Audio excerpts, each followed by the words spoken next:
Buenos días. Hemos llegado al último día de esta cátedra 2022. Gracias.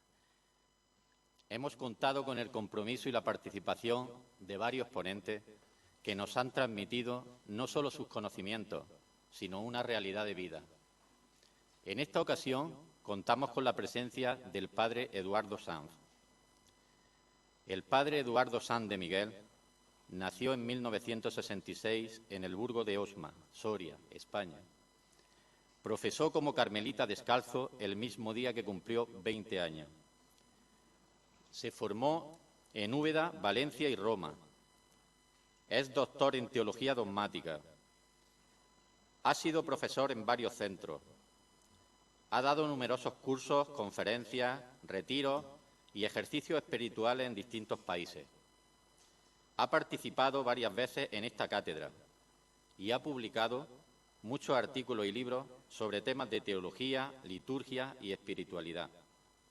Además, diariamente escribe sobre temas de teología, espiritualidad y vida carmelitana en el blog del padre Eduardo, que es muy seguido en Internet. Hoy nos va a hablar, como no podía ser de otra forma, de la belleza, con una ponencia que lleva por título La Iglesia como belleza que irradia al cosmos en Francisco Palau. Escuchemos, pues, con el corazón y con fe al padre Eduardo Sanz. Buenos días a todos. Efectivamente, voy a hablar de cómo la Iglesia irradia la belleza de Dios en el mundo. Y después de una mini introducción voy a desarrollar solamente 3 argumentos. La belleza de Jesucristo, la belleza de la Iglesia, cómo la Iglesia irradia la belleza de Jesucristo y de Dios Trinidad en el mundo entero en la doctrina de Francisco Palau.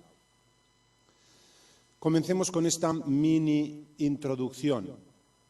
Francisco Palau y Quer, como buen hijo de Santa Teresa de Jesús y de San Juan de la Cruz, es contemplativo. Es cierto que es contemplativo y apóstol, pero aquí vamos a empezar por subrayar que es contemplativo. ¿Qué significa esto dentro de la tradición carmelitana? La tradición carmelitana recoge una doctrina afirmada por los padres de la Iglesia de manera constante, que dice que todos estamos llamados a ser contemplativos. Todos estamos llamados a ser místicos. Mística es experiencia del misterio. ¿Qué es la contemplación para los santos padres? Durante los 300 primeros años de la Iglesia, la teología se escribió siempre en griego. Incluso las primeras inscripciones de las catacumbas romanas o los primeros textos de padres romanos, como San Clemente Romano u otros, lo hacían en griego. Y en griego lo que llamamos contemplación es teoría. Las palabras evolucionan con los siglos, pero teoría es el compuesto de theos, Dios, y oreo, orao, mirar. Mirar con los ojos de Dios. Tener la mirada de Dios sobre el mundo. No quedarse en las apariencias, en la primera impresión, sino ir más allá, ver lo que hay detrás. Muchas veces la Escritura dice que Dios lee el corazón. Esto es la contemplación para los padres de la Iglesia. No quedarse solo en la apariencia, sino ver el significado profundo de los acontecimientos. En este sentido también significa descubrir a Dios en todas las cosas. El padre Francisco Palau en esto es un maestro.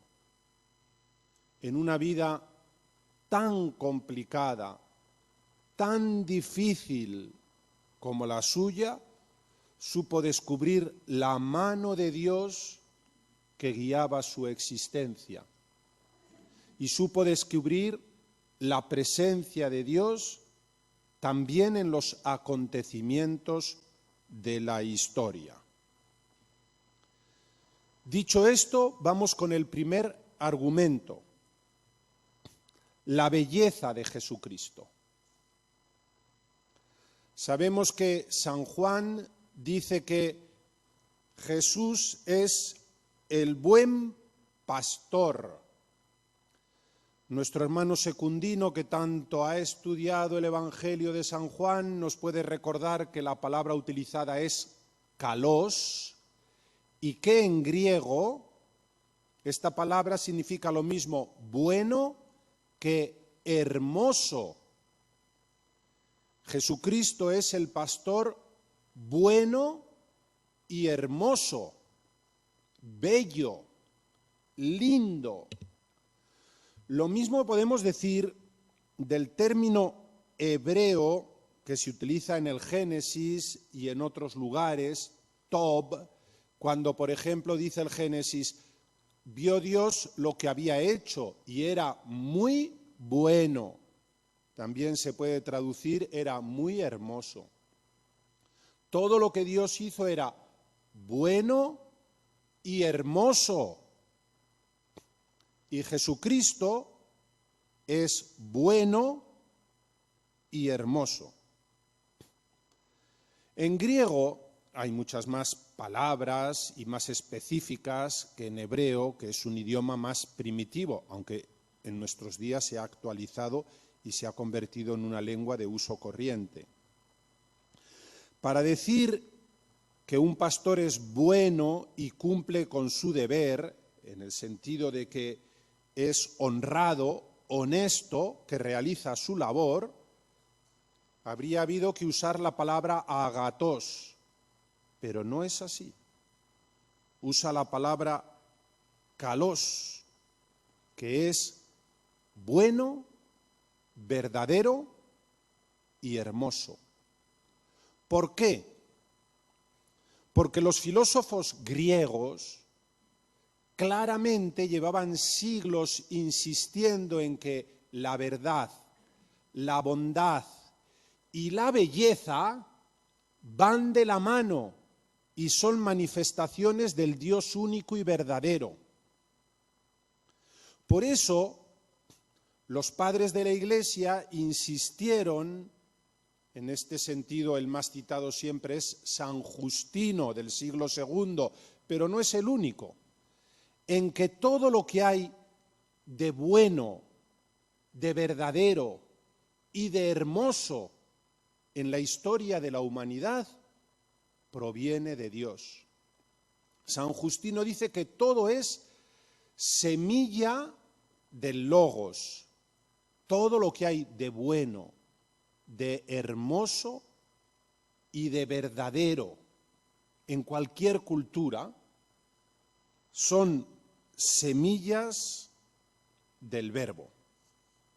¿Pero qué es este verbo?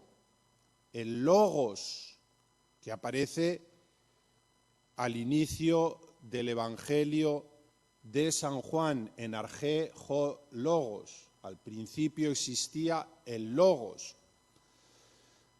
Es la palabra más difícil de traducir del griego, porque la podemos traducir por verbo, palabra, pero es también el sentido de las cosas. Se puede traducir por la mente, se puede traducir hasta por la lista de la compra que hay que hacer, según el contexto en el que se usa esta palabra. Por lo tanto, es algo muy complicado. Y lo vemos que incluso en las traducciones litúrgicas a veces se dice el verbo se hizo carne, la palabra se hizo carne. el sentido se hizo carne. Pero ¿qué es este logos, este proyecto de Dios, esta razón de Dios, esta sabiduría de Dios? Para los filósofos de la época de Jesucristo, los filósofos helenistas, el logos es la razón última de las cosas. El universo tiene un sentido, por eso es un cosmos ordenado, no es un caos. Esto es importante. Me voy a detener solo un momento. El sol sale siempre por el este y se pone por el oeste. El ciclo de las estaciones se repite periódicamente y así sabemos cuándo tenemos que sembrar, cuándo tenemos que podar, cuándo tenemos que cosechar, porque tiene todo un sentido, un orden. Y nosotros, observando el universo, podemos comprender las cosas y utilizarlas en nuestro provecho. Pero si un día el sol saliera por un sitio, se pusiera por otro, si un año tuviéramos que podar en enero y otro en marzo y otro en abril, no sabríamos cómo guiarnos en el universo. Sin embargo, el universo tiene un orden porque tiene un sentido, tiene una razón, corresponde a un proyecto sabio. Los padres de la Iglesia, y antes que ellos, San Juan Evangelista, San Pablo, la primera generación cristiana, identifican este proyecto eterno de Dios que se ha realizado en el tiempo en Jesús de Nazaret. Él es el logos, Él es el sentido del universo. Todo se ha hecho por medio de Él y todo tiene una huella de Él. Podemos descubrir la presencia de Jesucristo en el universo, en lo bueno, en lo hermoso, en lo verdadero, porque todo se hizo por Él y para Él. Por eso, en el Nuevo Testamento, cuando se habla de Jesucristo, que es el Logos encarnado, se identifica ahí la sabiduría divina, la palabra de Dios, Dios todo lo hizo con sabiduría, Dios todo lo hizo por medio de su palabra, e incluso la Torá, la ley de Dios, que en realidad, si lo pensamos bien, la Torá, el Pentateuco, no es un código de leyes, porque en el Pentateuco está el relato de la creación, los relatos de la llamada de los patriarcas, Abraham, Isaac, Jacob, alianzas de Dios con su pueblo, el descenso del pueblo de Israel a Egipto, la liberación de la esclavitud. Por lo tanto, la ley, la Torá, es el proyecto eterno de Dios que ha comenzado a realizarse con la creación y que se desarrolla en la historia. Pues bien, este proyecto de salvación de Dios es el Logos. Y este Logos se ha hecho carne en Jesús de Nazaret. Se ha manifestado en Jesús de Nazaret. Si esto es así, si la bondad, la belleza, la verdad se han manifestado en Jesús de Nazaret, ¿por qué nos cuesta tanto hoy descubrir que todo era muy bueno, que todo era muy hermoso? ¿Por qué a nuestra sociedad le cuesta tanto hoy descubrir la hermosura de Dios en el rostro de Jesucristo? ¿Por qué a la sociedad le cuesta tanto descubrir la verdad de Dios y del mundo y del ser humano en la historia de Jesús de Nazaret? Por el mismo misterio de la encarnación. Dice San Juan que el Logos sarx egéneto ha llegado a hacerse carne, se ha hecho carne. La carne es la debilidad, el ser humano débil. De hecho, Jesucristo mismo dice, a veces no comprendéis porque juzgáis según la carne. Jesucristo se ha hecho carne, se ha hecho uno de nosotros hasta las últimas consecuencias y se ha manifestado en la debilidad, en la pequeñez, en la pobreza. Todas las religiones tradicionales hablan de Dios omnipotente, fuerte, poderoso. Y nosotros nos tenemos que someter a Dios. Dios nos ha creado para darle gloria. Miren, un ejemplo muy claro es el Islam. Literalmente, Islam significa sumisión. Y yihad, lo que traducimos por guerra santa, es el esfuerzo por someter todo a Dios. Esta es la religiosidad natural. Dios es grande, fuerte y nosotros, pobres criaturas, nos tenemos que someter a Él. Y sin embargo, en Jesús de Nazaret, Dios se ha manifestado como débil, pequeño, frágil. Voluntariamente ha dejado de lado su gloria, su poder, su dignidad y se ha hecho pequeño. Si Feuerbach decía que la grandeza de Dios exige eliminar la grandeza del hombre, la Escritura dice todo lo contrario. San Pablo dice que en Jesús de Nazaret Dios se ha hecho pobre para enriquecernos a nosotros. No vemos la gloria de Dios como en la transfiguración por un momento, en la humanidad de Jesucristo, en la debilidad de Jesucristo, por el mismo misterio de la encarnación. Sumido nuestra realidad pequeña y débil hasta las últimas consecuencias, hasta la muerte, y ha manifestado su gloria en el rostro ensangrentado, un tema que le gustó desarrollar especialmente a Santa Teresita del Niño Jesús, que habla mucho de la santa faz, y dice, la gente no ve la belleza escondida en esa faz sucia, ensangrentada, pero ahí está toda la belleza del mundo, porque ahí está toda la belleza del amor. Ese rostro ensangrentado es la manifestación de un amor hasta las últimas consecuencias.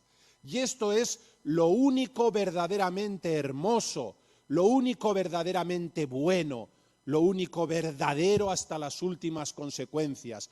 Un amor que nos salva en nuestra pequeñez, porque se ha hecho pequeño como nosotros. Jesús, hermoso, pero manifiesta su hermosura en la fealdad de cada uno de nosotros, porque ha cargado sobre sus espaldas la fealdad de nuestro pecado. Pero se necesita ser contemplativo para ver más allá de las apariencias, para encontrar la belleza de Jesucristo en su rostro doliente y en la humillación de la cruz. Hablemos ahora del siguiente punto, la belleza de la Iglesia. El Concilio Vaticano II, en la Lumen Gentium, afirma que la claridad de Cristo resplandece sobre la faz de la Iglesia. Y citando a San Cipriano, añade que la Iglesia es un pueblo reunido en virtud de la unidad del Padre y del Hijo y del Espíritu Santo. Lo que dice el Concilio Vaticano II es que el origen de la Iglesia está en la Trinidad, en el misterio de Dios que es amor y es comunión.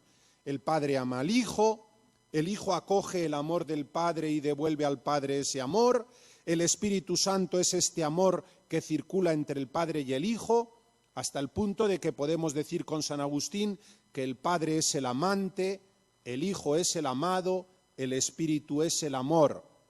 Desde toda la eternidad Dios es comunión de amor.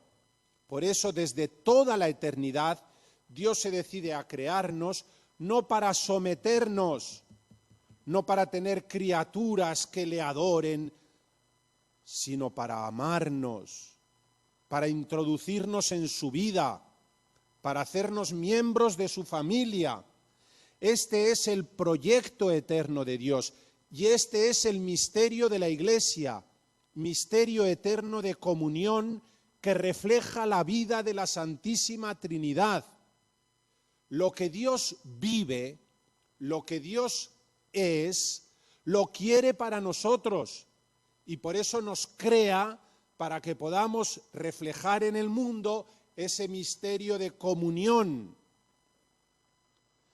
Dentro del profundo respeto, el Padre, el Hijo y el Espíritu Santo son personas distintas y sin embargo comparten el mismo ser, la misma identidad, al mismo tiempo.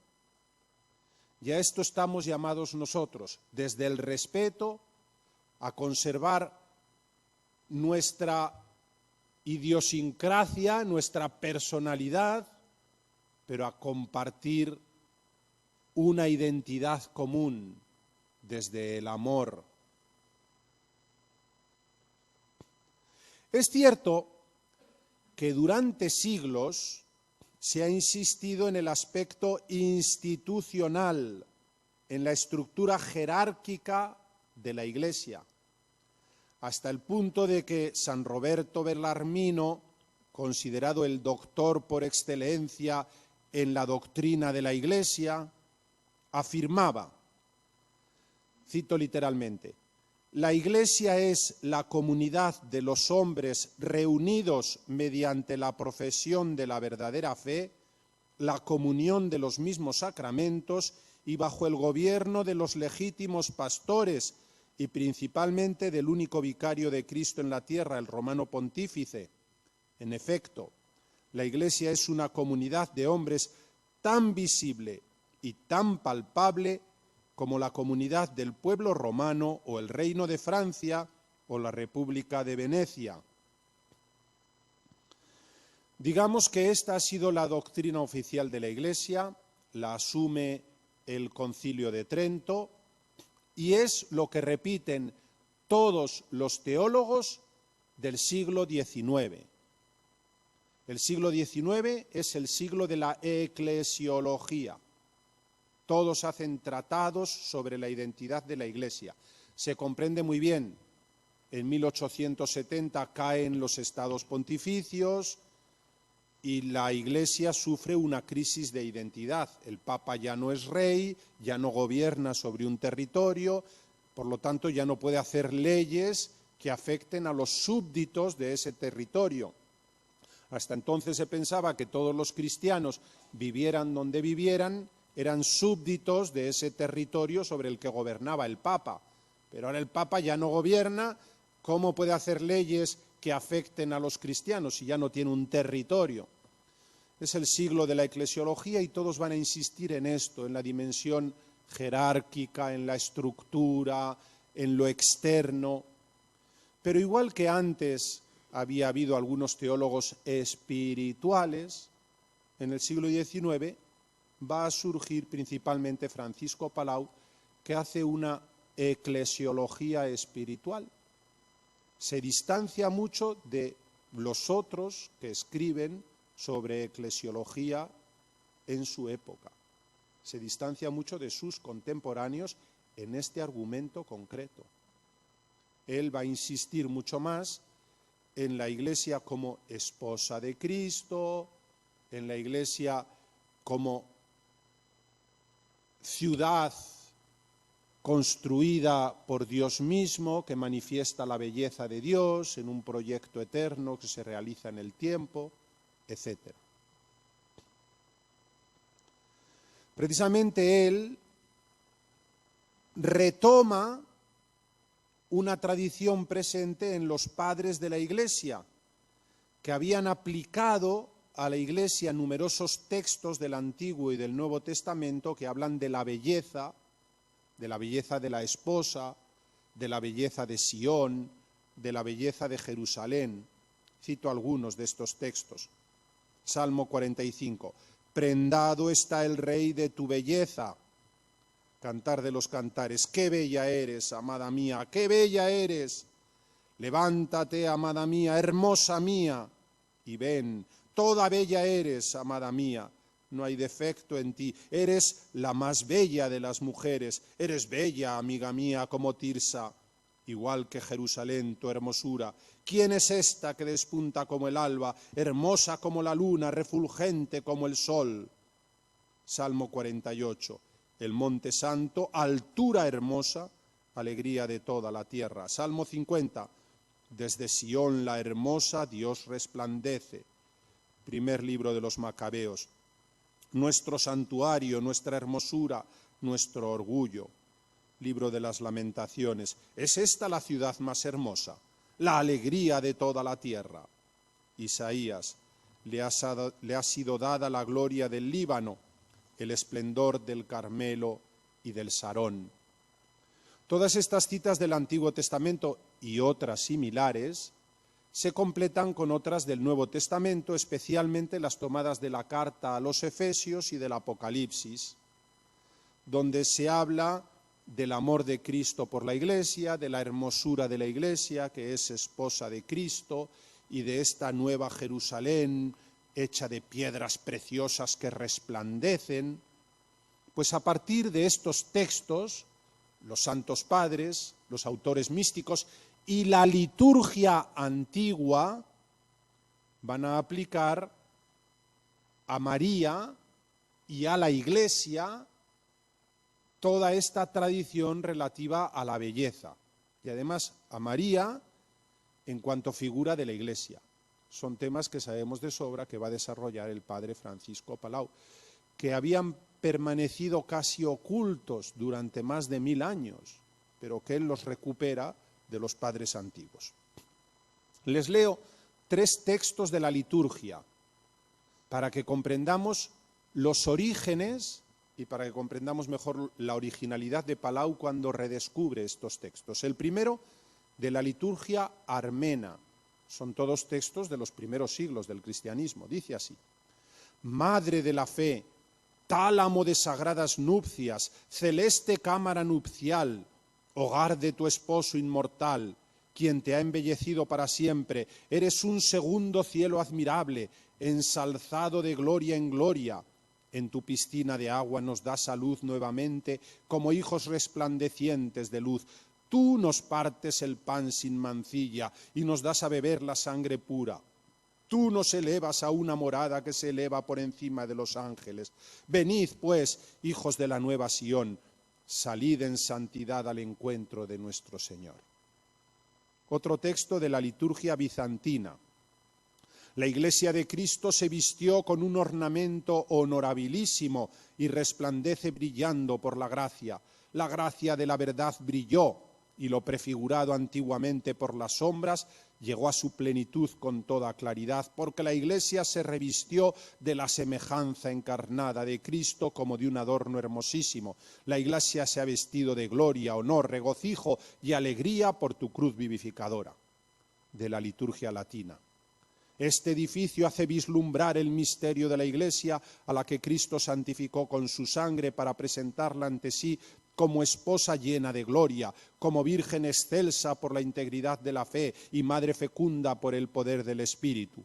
Es la Iglesia santa, la viña elegida de Dios, cuyos sarmientos llenan el mundo entero, cuyos renuevos adheridos al tronco son atraídos hacia lo alto, al reino de los cielos. Es la Iglesia feliz, la morada de Dios con los hombres, el templo santo construido con piedras vivas sobre el cimiento de los apóstoles, con Cristo Jesús como suprema piedra angular. Es la Iglesia excelsa, la ciudad colocada sobre la cima de la montaña, accesible a todos y a todos patente, en la cual brilla perenne la antorcha del Cordero y resuena agradecido el cántico de los bienaventurados. Imagino que a las que estéis acostumbradas a leer textos del padre Francisco Palau, estos os suenan. Estos textos empezaron a publicarse en francés en el siglo XIX con aquel incipiente movimiento litúrgico.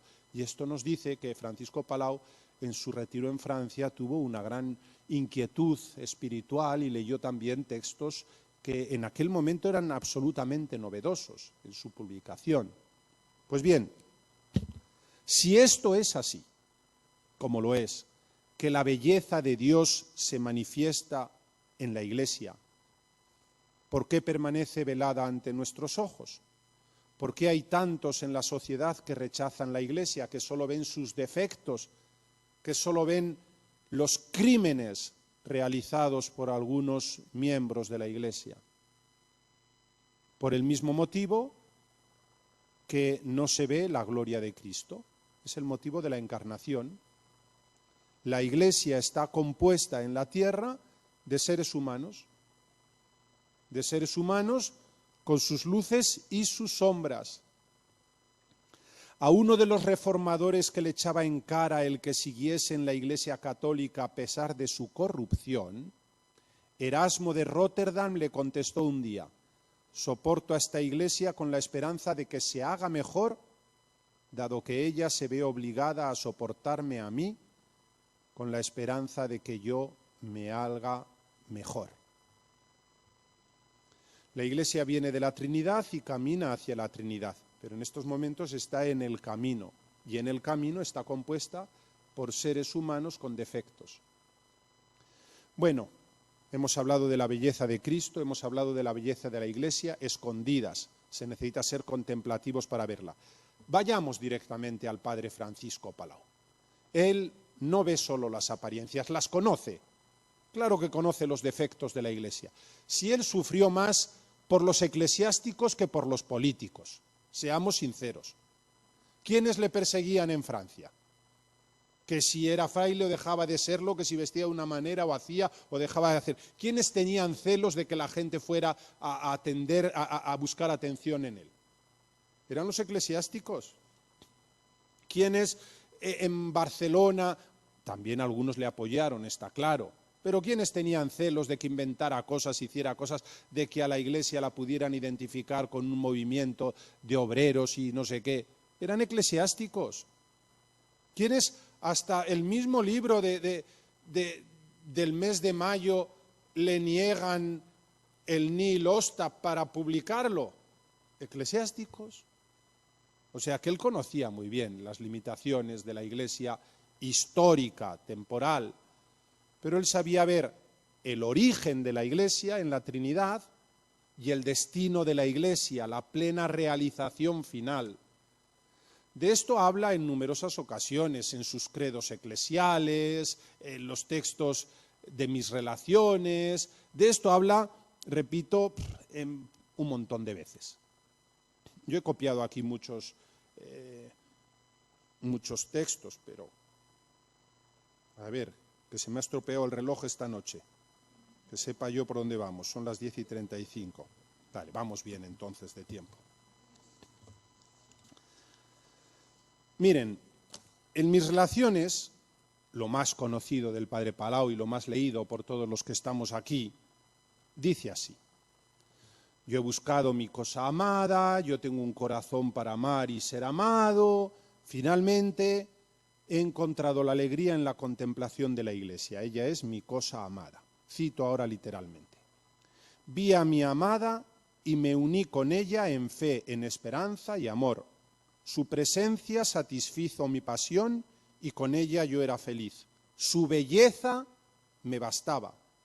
Dios y el prójimo, o sea, la Iglesia católica, se me apareció tan bella como una divinidad. Iba cubierta bajo el velo del misterio y solo se dejaba mirar entre las oscuridades de la noche, pero no eran tan espesas que no se distinguieran las infinitas perfecciones que la embellecían y que la presentaban infinitamente amable. Con ella encontré mi dicha y felicidad. Yo era feliz. Si nos fijamos en este texto, ha dicho: iba bajo el velo del misterio. escondida en la noche. Él era consciente de que esa belleza no se ve a primera vista. Pero no estaba tan escondida como para que no se pueda descubrir si uno se esfuerza. Esto es la contemplación, ver más allá de las apariencias para descubrir lo que hay en lo más profundo, lo más auténtico, lo más real. Y lo más auténtico, lo más real, es una palabra que se ha repetido varias veces. Era bella, su belleza, su hermosura. Esta belleza era suficiente para llenar mi corazón y para darme dicha y alegría. De hecho, en mis relaciones, Francisco Palau utiliza el adjetivo bella para hablar de la Iglesia 103 veces. Y en mis relaciones habla de la belleza de la Iglesia otras 103 veces. Y en mis relaciones dice que la Iglesia es hermosa otras 46 veces. Y así podríamos seguir con otras palabras dentro del mismo campo semántico. Estamos hablando de un argumento fundamental. El principal atributo de Dios para San Juan de la Cruz es la hermosura. Dios siempre habla Juan de la Cruz siempre habla de la hermosura de Dios.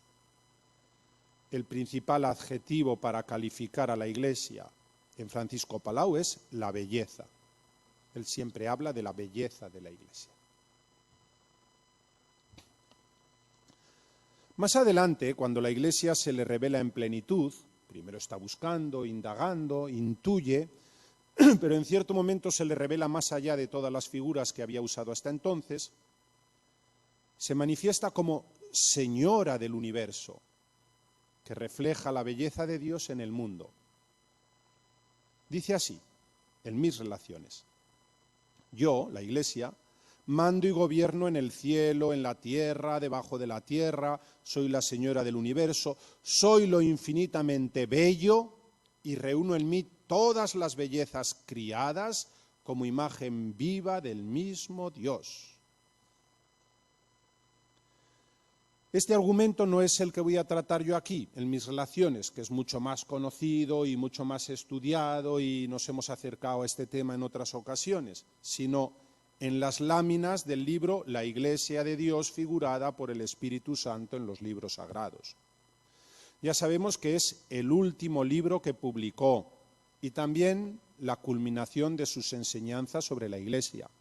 Ya había ido profundizando en este argumento ya desde su época de destierro en Francia, después en la Escuela de la Virtud en Barcelona, después toda su existencia ha girado en torno a este argumento. Entonces, en el último libro afirma ya desde las primeras páginas, de las primeras entregas, porque iba por entregas, que su pretensión es describir la Iglesia bajo las especies de una mujer, una virgen sin mancha ni arruga, siempre joven y tan bella cual es capaz de concebir nuestra imaginación, sana, robusta, fuerte, invencible, que tiene en sus manos todos los cetros y en su cabeza todas las coronas, contemplando en María su tipo más perfecto y acabado que se conoce en la creación, y aclarando que sus imágenes aluden en sentido metafórico a la Iglesia triunfante, representando sus glorias y sus grandezas espirituales principalmente. Ya sabemos que era un proyecto muy ambicioso, que quería desarrollar varias imágenes de la Iglesia en libros distintos, 13 álbumes, y que desarrolló un álbum con 21 láminas y sus explicaciones correspondientes, y allí explica. Vamos a contemplar aquí la Iglesia Santa tras las sombras de una ciudad. Esta es la imagen que le da tiempo a desarrollar en este álbum. Una ciudad. Bajo este punto de vista, miremos tres periodos de la historia de la Iglesia. Primero, la suprema inteligencia la concibe y preordena antes de que el mundo fuera. La Iglesia viene de la Trinidad. La Iglesia es anterior a la creación del mundo. Es un proyecto eterno. 2. Su edificación en el curso de los siglos. 3. Su perfección consumada al final de los siglos. Por lo tanto, hay un proyecto eterno y una realización plena final. Mientras tanto, este proyecto se va realizando. Es lo que podemos decir de toda la historia de la salvación. Dios tiene un proyecto de salvarnos y lo va realizando en la historia. Esto es la Iglesia. La Iglesia es la actuación de la historia de la salvación. Eternamente deseada por Dios, realizada en los siglos y que en el momento oportuno llegará a plenitud. En realidad, esta es la versión abreviada de lo que él ya había desarrollado en Mis Relaciones, donde habla de 5 etapas en la historia de la Iglesia. Primera, el eterno proyecto de Dios anterior al templo. Segunda, una preparación histórica desde el momento de la creación, especialmente en la historia de Israel, y de ahí las figuras que anuncian la Iglesia, y que él se detiene en las figuras femeninas y en otras imágenes del Antiguo Testamento. Una lectura tipológica que ya hizo San Pablo. Dice, todo es tipo, imagen, figura, anuncio de lo que ha de venir. Todo eso sucedió para nosotros como imagen. Tercero, dice, la Iglesia se ha manifestado en la tierra en Jesús de Nazaret. Naciendo él en Belén, ha nacido con él la Iglesia. Anunciando él el reino de Dios, ha establecido la Iglesia. En el momento de su muerte, del costado abierto de Cristo, de una manera más espiritual, nace la Iglesia. En el momento en que derrama el Espíritu Santo en Pentecostés, esta Iglesia llega a una plenitud hasta entonces insospechada. Cuarta etapa, la realización histórica después de Jesucristo, en la que nosotros nos encontramos. Si nos damos cuenta, antes había dicho la realización histórica una, ahora lo divide previa a Jesucristo, en Jesucristo, posterior a Jesucristo. Lo mismo nos da. Quinta y última etapa, su realización final y su manifestación plena. Bien, para comprender bien la novedad de estos textos de Francisco Palau en su contexto, es importante recordar que en el siglo XIX en Francia, en España de esto nadie había oído hablar, había unas disputas muy serias sobre el origen y la identidad de la Iglesia, porque los autores protestantes de la época insistían. Les voy a leer un texto de Schleiermacher. La Iglesia cristiana se forma por la unión de los renacidos para una ordenada actividad histórica y comunitaria. ¿Qué significa esto? Decían los protestantes.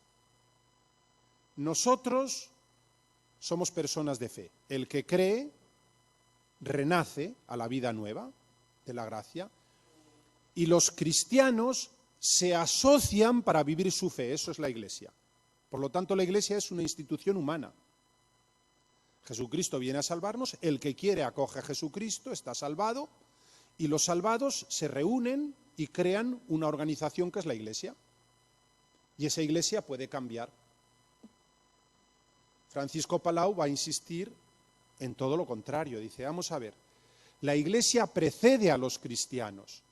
Nadie puede conocer el Evangelio si no es porque la Iglesia ha recogido y ha redactado los Evangelios. Nadie puede bautizarse a sí mismo ni darse el perdón de los pecados si no es porque la Iglesia bautiza y da el perdón de los pecados. Primero viene la Iglesia. Jesucristo funda la Iglesia y nos permite unirnos a la Iglesia. Entonces sus escritos sobre este argumento son todos en polémica con aquella teología del siglo XIX.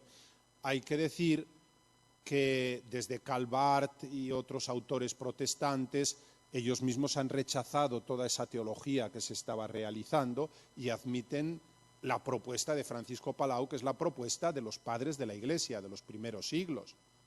Entonces, ¿Qué es lo que quiere subrayar Francisco Palau? Que la Iglesia no nace del querer de los hombres, la Iglesia nace del querer de Dios.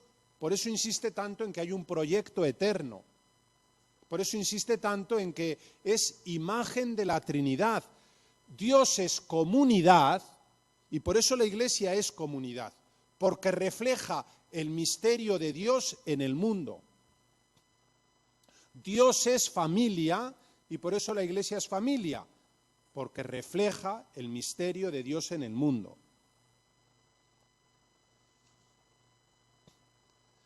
Es una intención apologética la de Francisco Palau, y de hecho él lo dice en este texto. Él dice, por ejemplo, escribo para combatir los errores y herejías que nuestro siglo las ha dado y las da contra la misma Iglesia, y siendo este artículo de nuestro credo et unam sanctam catholicam et apostolicam ecclesiam, el blanco donde el error asesta sus tiros.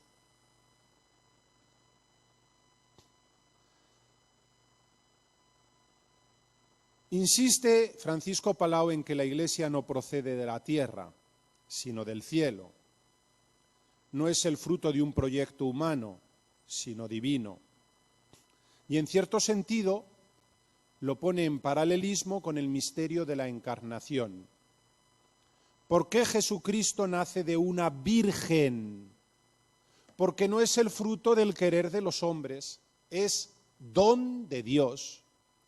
Jesucristo es la persona eterna del Hijo de Dios que ya existía, que asume nuestra realidad histórica.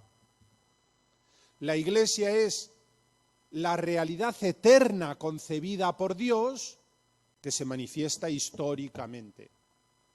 Hay un paralelismo entre la encarnación del Verbo en Jesús de Nazaret y la realización histórica de la Iglesia.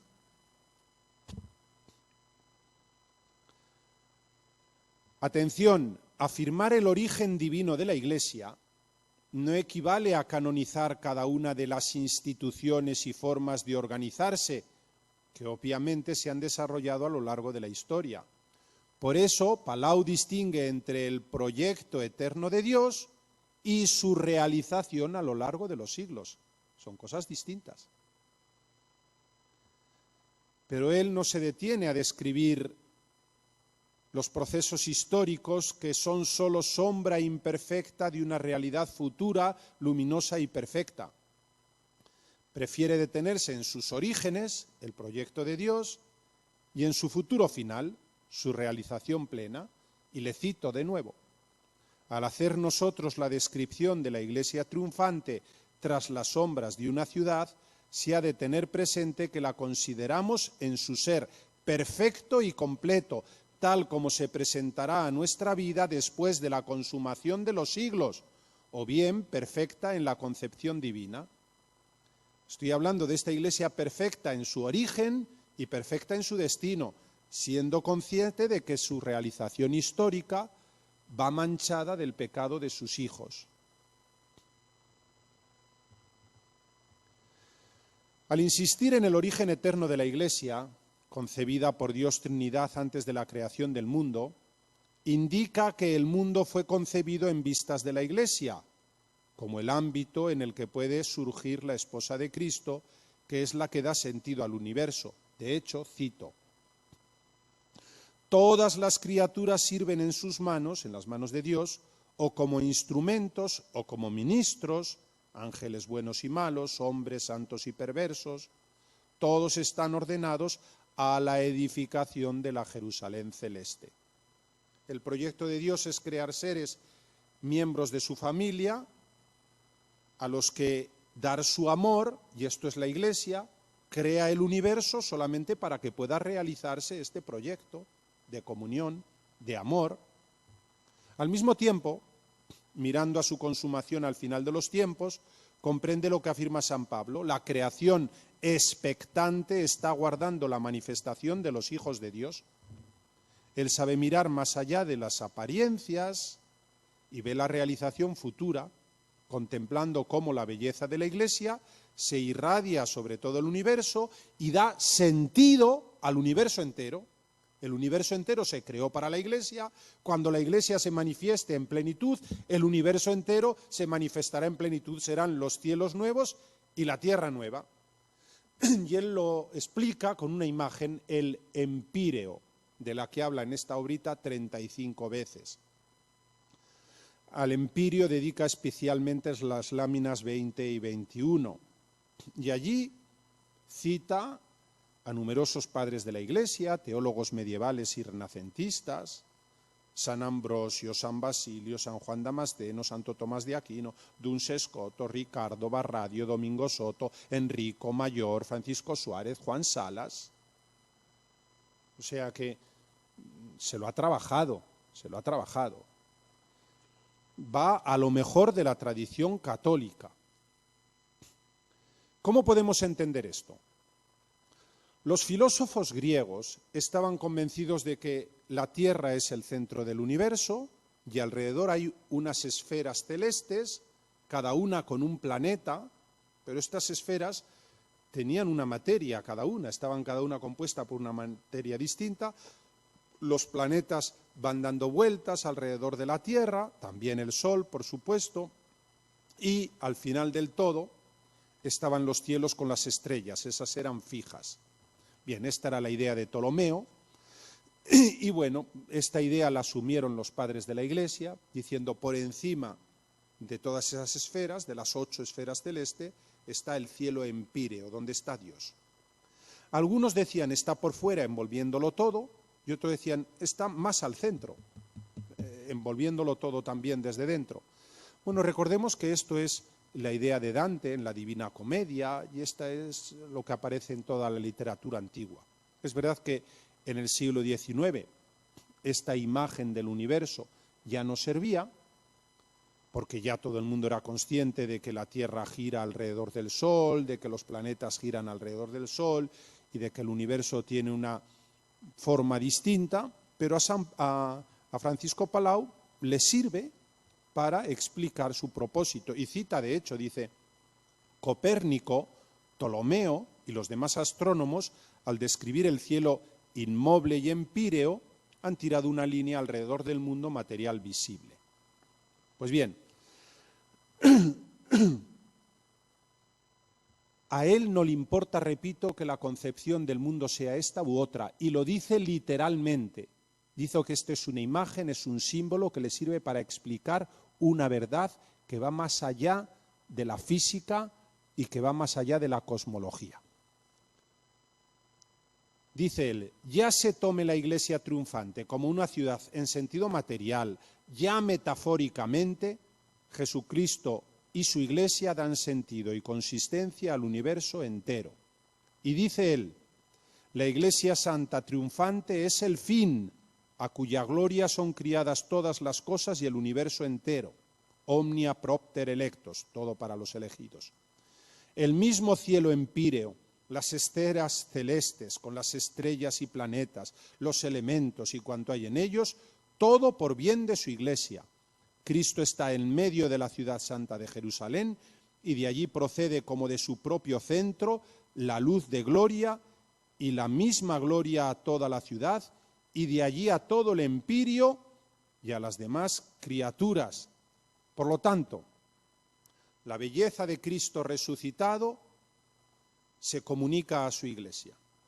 Y cuando la Iglesia manifiesta la plenitud, la redención de los seres humanos, el proyecto eterno de Dios que se realiza, entonces el universo entero adquiere sentido. La belleza de Dios a través de la Iglesia se refleja en el universo entero. El universo manifiesta su belleza, manifiesta su sentido, manifiesta su bondad, manifiesta su verdad en la realización plena de la Iglesia para la que todo fue creado. Y termino citándole de nuevo.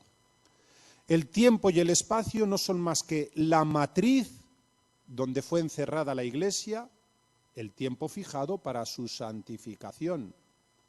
Y todas las criaturas fueron creadas para servicio, recreo, adorno y embellecimiento de la Iglesia, que una vez glorificada da sentido al universo, que cumple finalmente la función para la que fue creado.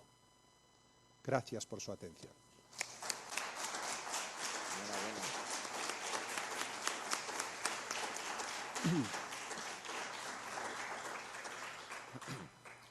Eduardo, muchas gracias por esta magnífica experiencia que nos has regalado con tu ponencia. Espero que nos ayude a vencer esta resistencia del ser humano, a reconocer la bondad y la belleza de la creación y a no rechazar a Jesucristo. Y que ese amor del Padre Palau por su Iglesia se transmita a todos nosotros. Abrimos ahora un espacio para aquellas personas que quieran realizar algún comentario o alguna pregunta.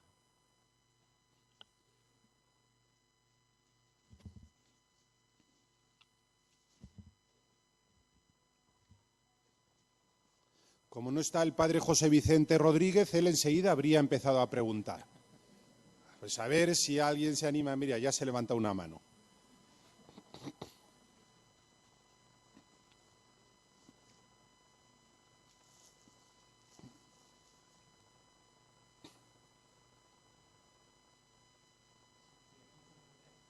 Yo creo que está apagado, no se oye.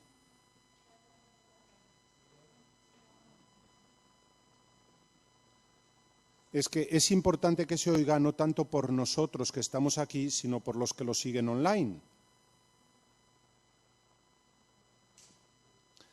A ver, nuestra Mila, que es especialista en micrófonos, aparatos, en corazones también, ¿eh? Si alguien viene con el corazón partido, que vaya a Mila, que arregla los corazones.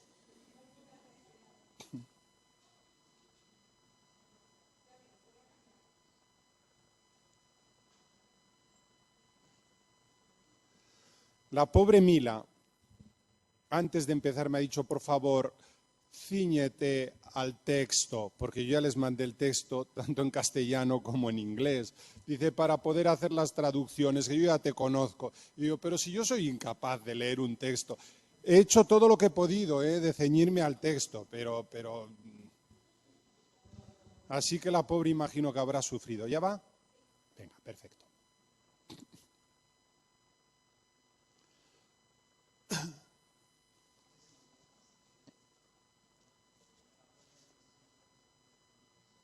Mira, si te quitas la mascarilla, es que te repito, más que por nosotros, es por los que puedan oírlo. Sí.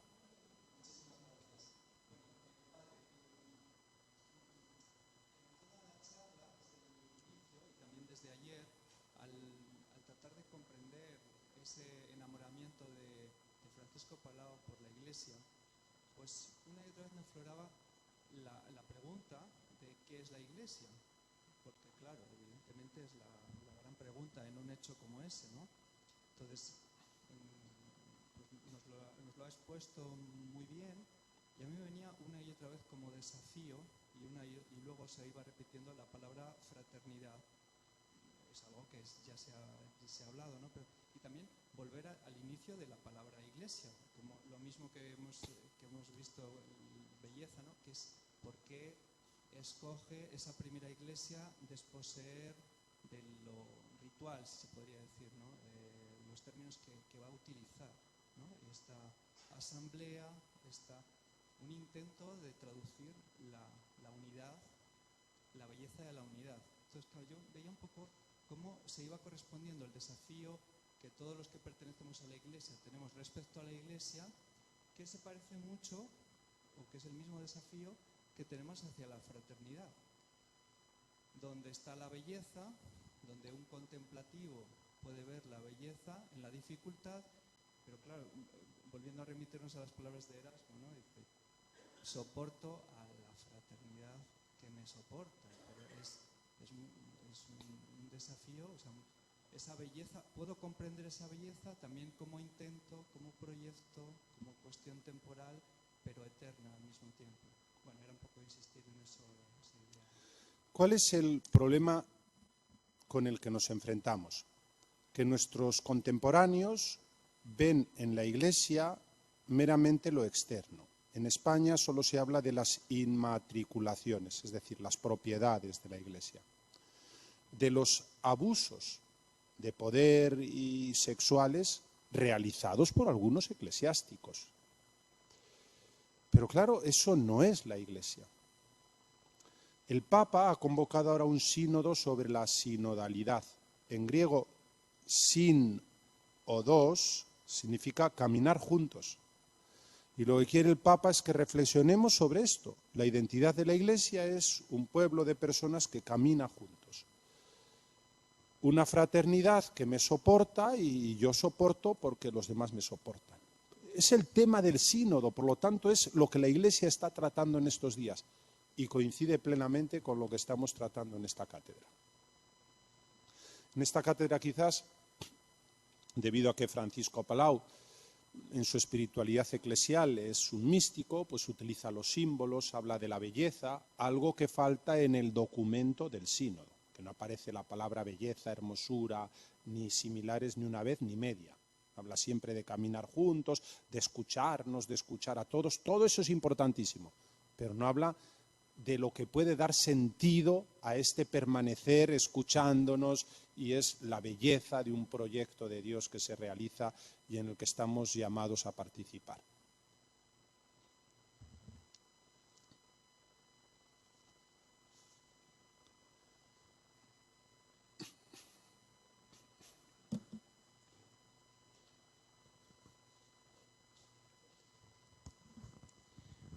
Gracias, Eduardo. Me ha parecido extraordinaria. Quítate la mascarilla, por favor, para que oigan bien. Me ha parecido extraordinaria tu intervención. Creo que nos ha aportado nuevos aspectos de Francisco Palau y que, bueno, pues es una riqueza, ¿no?, la que nos has dado hoy. Y por eso te lo agradezco mucho. Y después, contestando a la pregunta que te han hecho antes, en un ámbito palautiano no se puede preguntar, ¿qué es la Iglesia?, sino ¿quién es la Iglesia? Ahí está la diferencia. La diferencia para Francisco Palau no es algo, no es una cosa. Bueno, él al principio, cuando está en búsqueda, dice la cosa amada, pero siempre con un quién, porque aunque él diga la cosa amada entre comillas, la considera siempre una persona. Ese es su gran descubrimiento en 1860, que la Iglesia es una persona. Y precisamente lo que estabais diciendo antes, ¿no?, una persona sobre todo relacional, de ahí el misterio de comunión. Bien, gracias.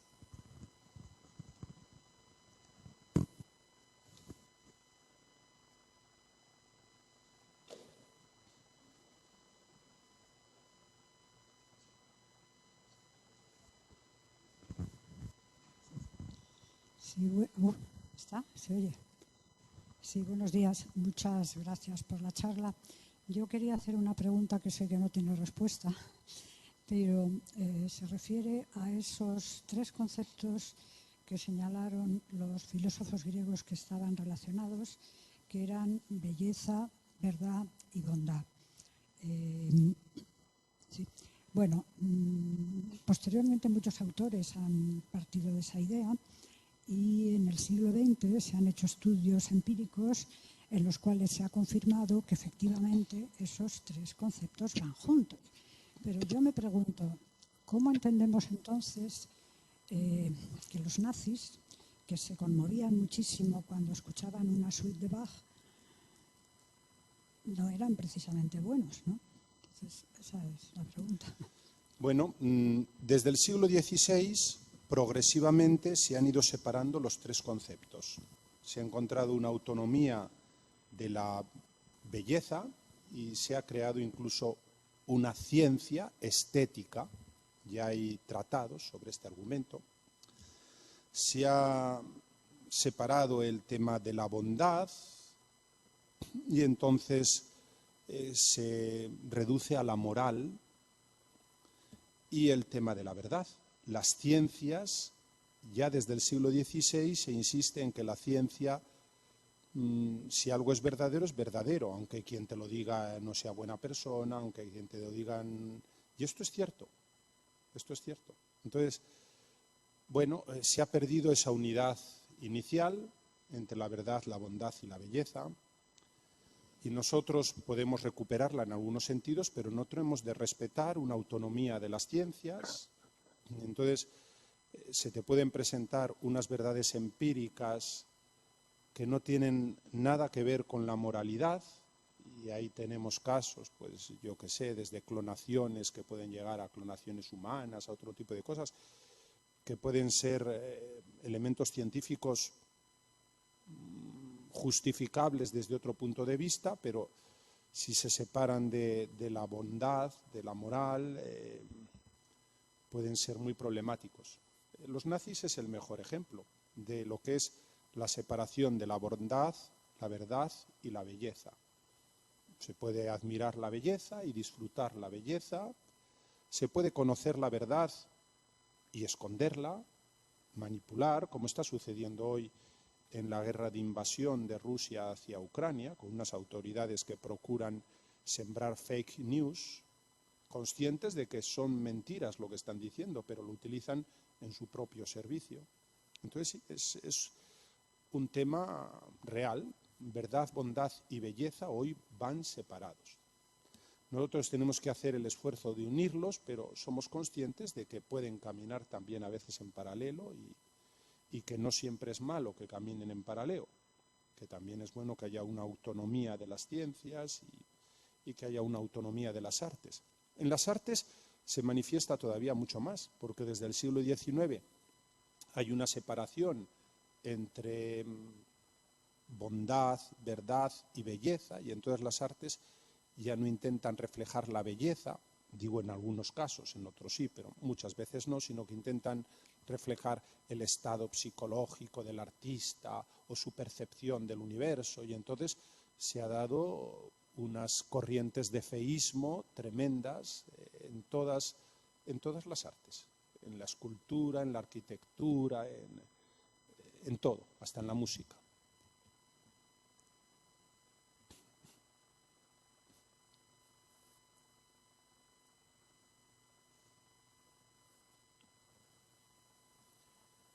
Bueno, si no hay más preguntas, pues Eduardo, darte las gracias de nuevo.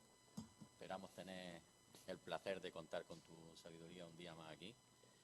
Y hacemos ahora un pequeño descanso, ¿no? ¿Lo vais a cambiar? Sí, lo voy a recordar ahora. Ah, ¿lo vas a hacer ahora? Vale. Bueno, varias cosillas. Una, os han dado una hoja por ahí para que pongáis qué cosa es lo que más os ha gustado de la cátedra y qué cosas son las que queréis mejorar para otros posibles años, ¿vale?